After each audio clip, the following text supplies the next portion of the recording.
Bonjour, le projet de ce cours, c'est d'expliquer l'autorité selon les textes de la tradition juive.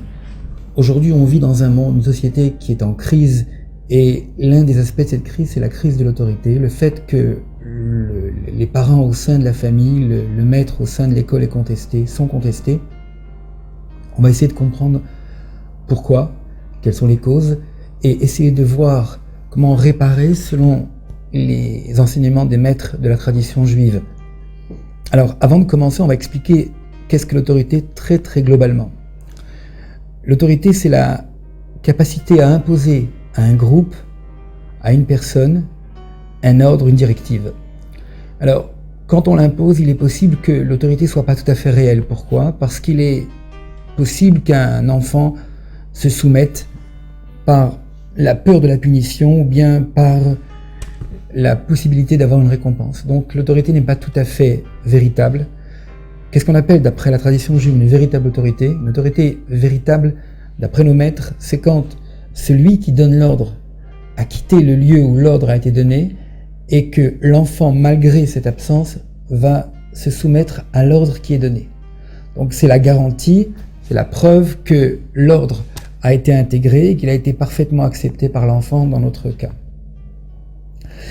Toutefois, avant d'expliquer qu'est-ce que l'autorité, comment qu'elle peut être maîtrisée par des maîtres ou par des parents, on va essayer de définir quel est le projet de l'autorité. C'est-à-dire pourquoi finalement des parents juifs ou des maîtres d'école, d'une école juive ou d'une yeshiva, imposent une autorité. Dans quel but ?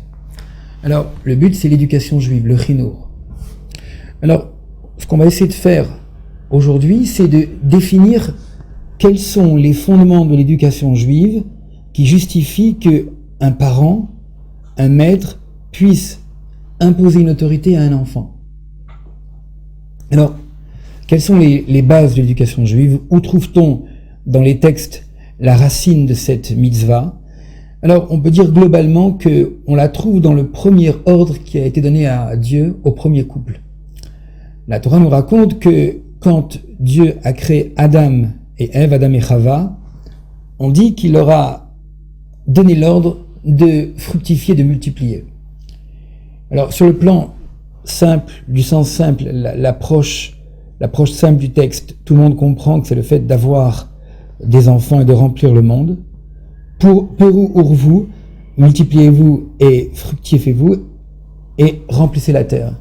Maintenant, sur un plan secondaire, un plan allusif, nos maîtres nous disent ici qu'on a un des fondements du chinour, qui est le fait de multiplier, produire un fruit, ce qui veut dire faire d'un juif qui est peut-être un peu loin du judaïsme, un fruit, quelque chose de nouveau, quelque chose qui va donner une projection dans l'avenir qui va s'améliorer. Alors, il est vrai que notre enfant, c'est à peu près la même chose, parce que quand un enfant vient au monde, il n'a pas forcément avec lui toutes les bases de la vie juive, donc on doit former un fruit, faire en sorte que cet enfant qu'on va éduquer puisse devenir meilleur encore que les parents qui l'ont éduqué. Donc c'est faire des fruits, donc la base de l'éducation. Maintenant, quand on va un peu plus loin, on voit qu'il y a un texte tout à fait remarquable dans lequel on voit pour la première fois un verset, un temps où Dieu définit qu'est-ce que c'est qu'un juif. Question qui est très classique, et on retrouve cette question, on retrouve la raison du choix de Dieu sur un homme qui s'appelle Abraham, la raison pour laquelle Dieu a choisi cet homme-là.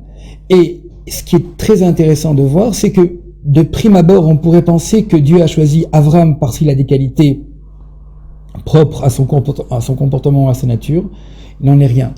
La raison pour laquelle Dieu a choisi Abraham, elle est liée avec l'éducation. La Torah nous raconte que quand Dieu a voulu détruire Sodome et Amora, Sodome et Gomorrhe, il a voulu au préalable informer Abraham de ce choix. Et la Torah nous raconte que Dieu, en passant, nous donne les raisons pour laquelle il a choisi Abraham. Et on apprend une chose très intéressante, on apprend que Dieu a choisi Abraham non pas parce qu'il était bien, qu'il était grand, qu'il était un homme de bonté, uniquement le choix de Dieu s'est porté sur Abraham parce que ça a été le premier homme qui a voulu transmettre quelque chose à ses enfants. La Torah nous dit qu'il a voulu transmettre Tzedaka ou Mishpat, la bonté et la justice, et par ce fait qu'il a voulu transmettre, Dieu l'a choisi. Ce qui veut dire, on apprend une chose très très importante, on apprend ici que être juif n'est pas se comporter comme un juif, être juif c'est transmettre le judaïsme. Puisque Dieu a choisi Abraham non pas en fonction de ses qualités, mais parce qu'il a voulu transmettre un message qu'il a reçu. Effectivement, quand quelqu'un transmet un message, c'est la preuve qu'il est convaincu qu'il va en faire partager la richesse à ses enfants. Donc, on voit d'après ces deux textes, la création du monde avec l'ordre de fructifier et avec Avraham Avinu, on voit que l'éducation juive est au centre du projet divin. C'est donc la base, le fondement de toute notre vie, puisque on est là pour transmettre à nos enfants un message que nous avons vécu et pour lequel nous sommes sur Terre. Alors, ce qu'on va essayer de faire maintenant, c'est non pas définir toutes les facettes de l'éducation juive, ce qui est extrêmement compliqué et très très long. On va essayer simplement de donner quelques axes qui vont nous permettre d'orienter l'éducation juive dans un sens très très précis. Et on verra que l'éducation juive par rapport à tous les autres systèmes éducatifs, elle a des particularités qu'on retrouve nulle part.